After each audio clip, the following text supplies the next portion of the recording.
a ton of time, but really appreciate it. Maybe we'll just start on one end and work our way down. So, Shane, do you have any question? Let me just start first, yeah, go Cody, if ahead. you don't mind. Thank you all for being here. It's a proud moment for Portland. We've worked extremely hard for 100 years to get to this particular moment. I do want to state the obvious, though. Raymond Lee received 12 votes unanimous, and the sun came out at move forward. It's a pleasure to introduce Raymond Lee as our first full-time and permanent city administrator with this new form of government. So thank you so much for being here and sharing this moment with us. Raymond, do you want to say anything to kick us Yes. off? Yes, I would just want to say thank you to the mayor for your confidence in me and your support of me as we gone through this several months of process to get us to the point where we are today. Very excited about the future for Portland and the work that we're doing today to build a bright future for everyone in our community in the great city of Portland. And also just another thank you to the city council for their vowed confidence in me as well. I'm very much excited about partnering and working with everyone on the city council and our city staff to help move the policies and the things that they want to see happen in our city forward. And this is just a great opportunity to be able to help lead in a pivotal point in time for this community. Thank you. And as a point of note, we have Tracy Warren, who's our deputy city administrator for city operations, and she oversees HR. Just in case. All right, any questions? Anything that we can address? Yeah, go for it. Mr. Lee, you served in this role in Colorado, but the city of Portland's budget's about 16 times the size as Greeley's. Do you anticipate for yourself a learning curve, or what are you most looking forward to with this bigger budget? You know, scope and scale is real, but so is my leadership and the things that I've been able to do throughout my career. And this has been a profession of mine. I've dealt with small budgets, I've dealt with very large budgets throughout my career. And we have great staff here at the city of Portland that's going to help shape and help me understand the things that I need to understand as it relates to the different aspects of our budget and how we move forward. But I'm excited about the opportunity that does exist. You know, some tough decisions are going to have to be made as we go through this budget year and probably some future budgets as we look at the structural component of how we provide services as a community. And I'm very excited about that opportunity that it presents to us as well, because it's going to help us reshape how do we provide services, and also working with our team and also with our council and our community to really have input on what is the future of service delivery for our organization and what is the best way to provide those services. But this is an opportune time to be in this organization. I'm looking forward to the challenges and the opportunities ahead of us. Yeah, go ahead. Welcome to Portland, Mr. Lee. My you. question for you is, what are some I think everyone deserves a place to lay their head that is safe and secure at night. And, you know, we're seeing across our whole country the affordability question come up as it relates to how are we creating more affordability within our communities. And some of that is going to be policy decisions that we have to carefully consider and evaluate. Some of it's going to be how do we manage internally the cost to build and permit housing within our community. It's going to take a collective effort from a lot of our bureaus within our organization, looking at best management practices of how cities have been able to do it and what uniquely works for Portland and how we move forward affordability. We want to be able to have affordability in our community. We want to be able to have housing across the spectrum in our community that really addresses the housing needs for everybody in our community. And we're going to have to be strategic about how that happens for our community as a whole. So my goal is making sure that we're convening that meeting with the mayor and having those conversations with our leadership and also our bureau leadership about how is best we go about doing this for the city of Portland. But it is going to be a commitment to ensure that we have affordability in the community. If I may just follow up, is there something specific within your purview that you would like to do in regard to affordability? One is understanding, having a needs assessment on where we are from a housing standpoint and what are some of those dilemmas that are causing us not to have affordability within our community.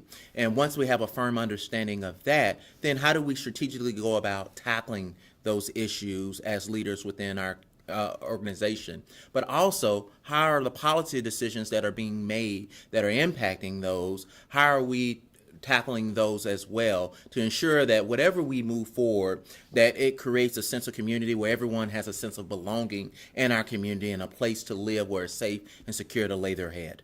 And we have some specific programs that we've already laid out throughout the course of the year. The SDC waiver, which is clearly designed to improve or to make affordability better for our citizens. Mr. Lee, first one, I'm Jonathan from Bike Portland. First one, invite you on an interview by bike. I was able to do that with the mayor. It was a lot of fun, so maybe later we can do that. Portland, as you may or may not know, has a really rich transportation legacy as far as being an innovator and being a leader in the country. I'm curious, just as a way to understand more about how you feel about transportation and a little bit more about yourself, if you could just share with me your sort of personal experience with mobility and getting around on the roads. You ever take the bus? You mostly drive? You walk? Do you have a bike? Do you ride it? That kind of thing. And then how that experience might inform the way you look at that issue in Portland. You know, I've done it all. I've walked to work when I actually lived downtown in Dallas and getting to and from work. I've driven to work, so I understand how much time residents and people who work in the downtown area may waste time of their life just in traffic as a whole. And I want to make sure we're getting people to point A to point B in the safest, securest way possible and the fastest way possible, ensuring that's happening at a rate that is adding life back to people instead of taking away time from their loved ones and the work that they enjoy doing every day. And that's looking at how do we address transportation overall, not just for today, but also for tomorrow, and ensuring that the plans that we have, that we're partners with the other entities and quasi-governmental entities that partner with us in Portland to ensure that all of our plans are integrated to help move traffic and transportation forward as a whole. A good portion of my career has been spent in transportation and ensuring it's done in an efficient, effective, and economical manner. And that has always been a proponent of my philosophy, is ensuring that we are ensuring that people are being able to get to their destinations in a safe and secure manner. Sophie? Hi, I'm Sophie. I'm with Raymond Lee. I think a lot of the questions today from counselors really focused on sort of the relationship, I think, which has sometimes been frayed, between the executive and the legislative branches. Counselor Zimmerman said something that kind of piqued my interest, because I think other counselors would probably not agree with this, that he actually wants your opinion on policies that council passes. And I think that's probably going to be a point of disagreement between counselors about whether they think that's your place to have an opinion on those policies or just implement them. How do you see your role in that? Do you think you should have an opinion?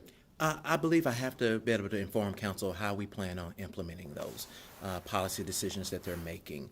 And if it's going to have an impact, for them to fully understand what that impact is and how we recommend moving forward. Council can agree or disagree with that. Our goal is still to implement the council's direction from a policy standpoint. And that's something as a staff that we're committed to doing. So you're not poised to say this is good policy, this is bad policy? You No. don't see that as your role? No, my role is just to provide our professional expertise and call in knowledge, because we want to make sure that council is making well-informed and engaged decisions.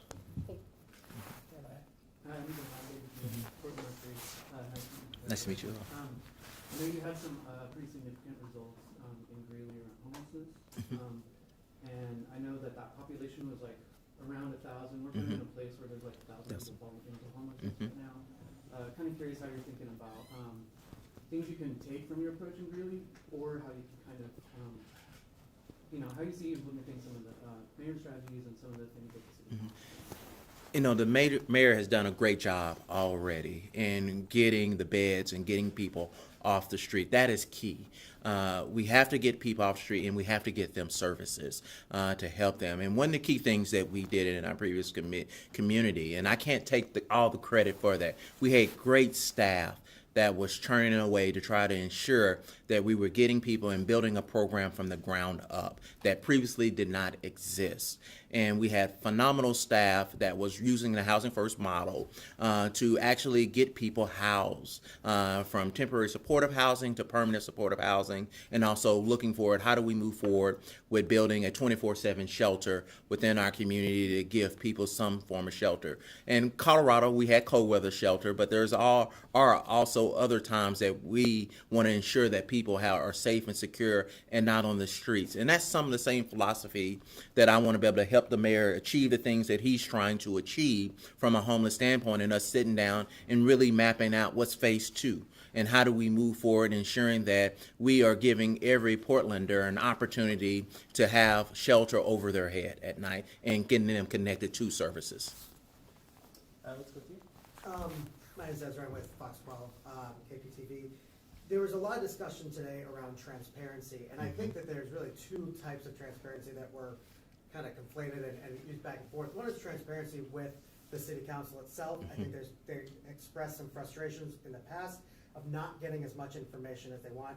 I'm also interested in your stance on transparency with the public. There's some distrust with the city government. There's some questions about, is there too much bloat? Why is it so expensive to run a city? On both of those aspects of transparency, what is your commitment and what do you intend to do differently from your predecessor to improve that transparency, both for the city council and for Portland residents?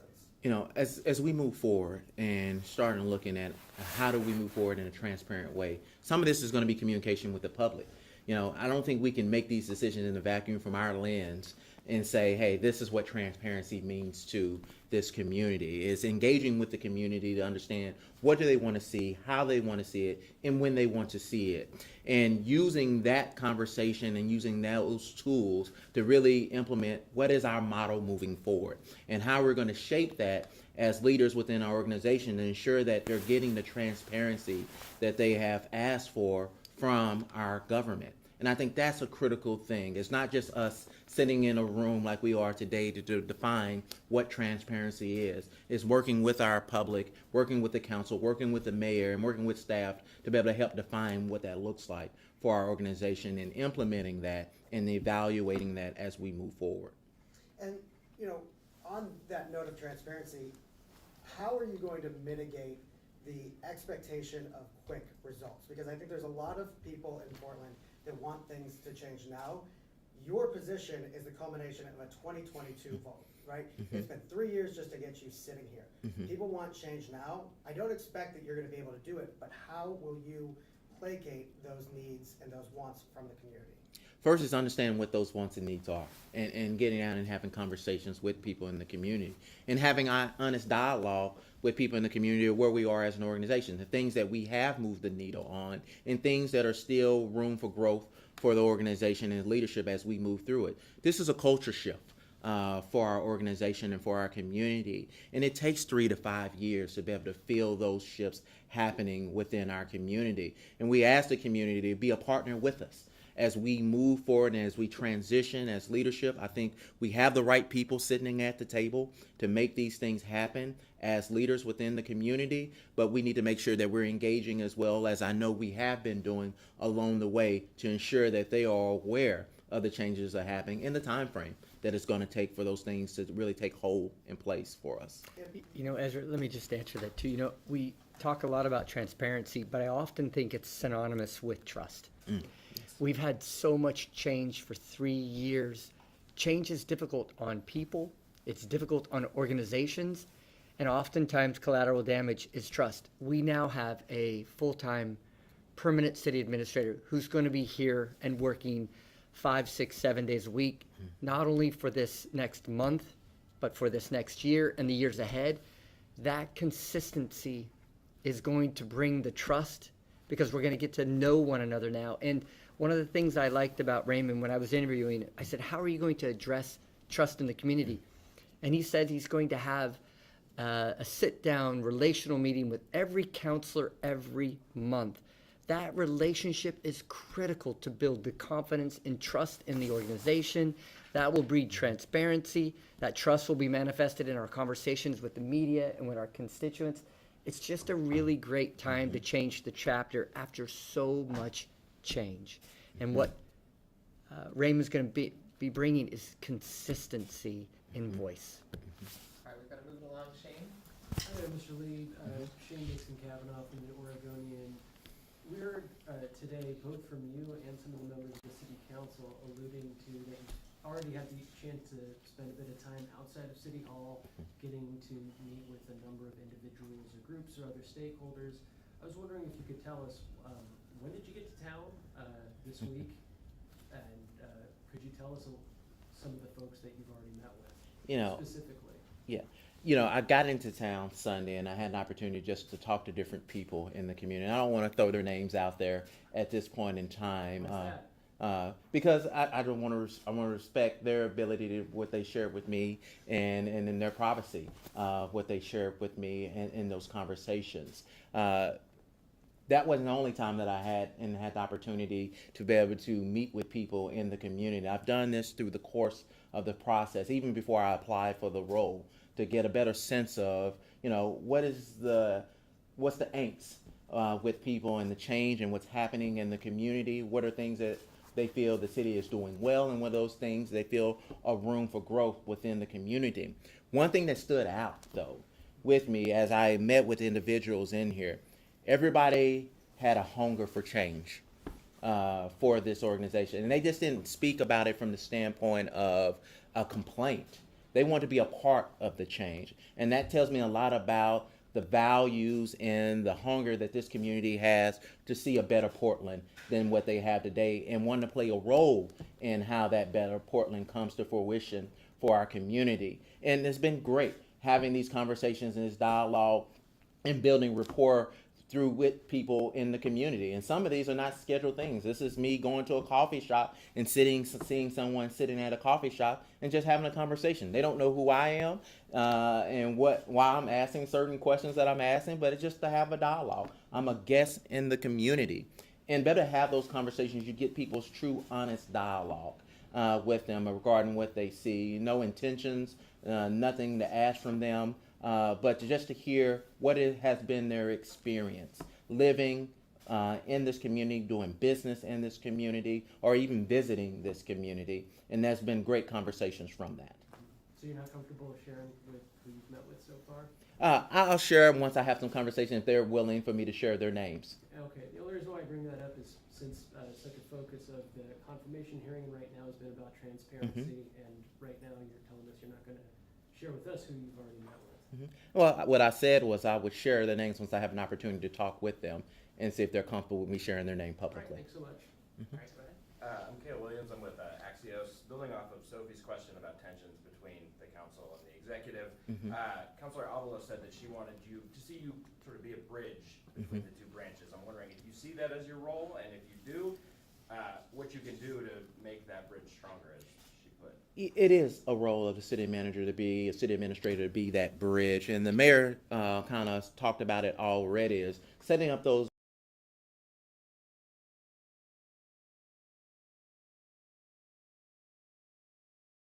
have. How they feel about how the city is accomplishing those things, and building that rapport with council is going to be essential in this role being successful, not only today, but long term. And I think that's part of the role, and is to be able to be that bridge maker and builder between the legislative and the executive arm of this organization. And partnering with the mayor on how we are able to do that is going to be essential for us to have policy that is moving forward and being implemented, that's having the impact and the intent of impact that people and the council want to see. You know, All right, two folks, things. Outlet has asked a question. Let me ask. One of the things in the relationship between the council and the executive, we have to have a healthy form of communication. One of the things that Raymond brings forward was he was the liaison between the executive and the council in Dallas. He set the agenda. He worked between the two pillars of government. It was a really attractive thing to see on his resume, because it's one of the weaknesses that we really need to work on here. Improve the line of communication, bring that partnership, make it strong, increase the trust in the organization overall, so externally people see just a high-performing operation. That's one of the strengths that I'm really looking forward to, just unleashing for the benefit of our city overall. All right, guys, we're going to leave it at that. Mr. Mayor, Good. you're leaving, so welcome. Good. Thank you all very much. Thank you so much. We'll talk in the next couple of weeks how we can start moves to Portland, so. Congratulations. Thank you so much. You're Thanks welcome. guys for coming.